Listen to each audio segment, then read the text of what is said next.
عشان لا تحترق ننزل وياها شوية زيت. هني البصل فيه ياخذ لون شوي. ترى الكويتيين لازم يطلعون فيزا قبل لا يروحون. نجيب مكعبات اللحم نشوحهم هني، بس اهم شيء يكون فيهم شحم، الطعم يصير صح. النار تكون وسط، نحمس شوي اللحم مع البصل. اللحم قاعد ينزل ماي الحين مثل ما تشوفون. اهم شيء الحرارة تكون وسط. بهار الكراوية اهم شيء. الهنغاري يحبون السويت بابريكا، عندهم البابريكا ما ادري شنو بطبخاتهم، فتحطون كمية صح.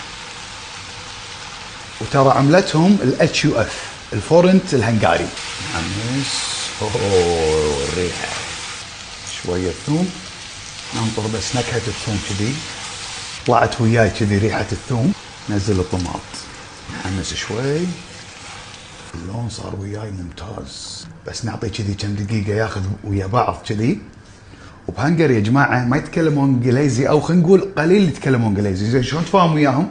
الجوجل ترانزيت او الجوجل الترجمة هذه، اموركم طيبة. فكرة الطبق هذا عبارة عن مرقة كذي، عرفته؟ بس ما راح نخليها حيل خاطرة، لا راح تشوفونها بعد شوي.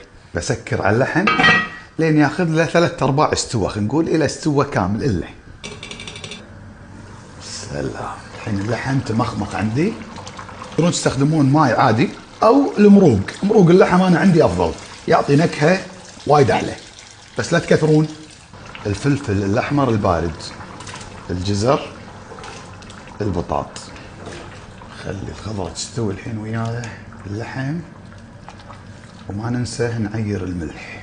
نسكر على الخضره لين تستوي ويانا. زين وين احسن الاماكن بهنغاري؟ مكان اسمه ايجر، بحيرة بالتون، بودابست، منتزه هورتبابل الوطني. المرقة الهنغارية جهزت. شوية كارنش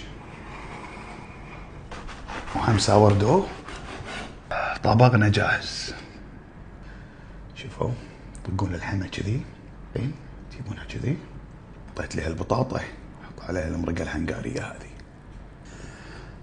متحمسين وياي؟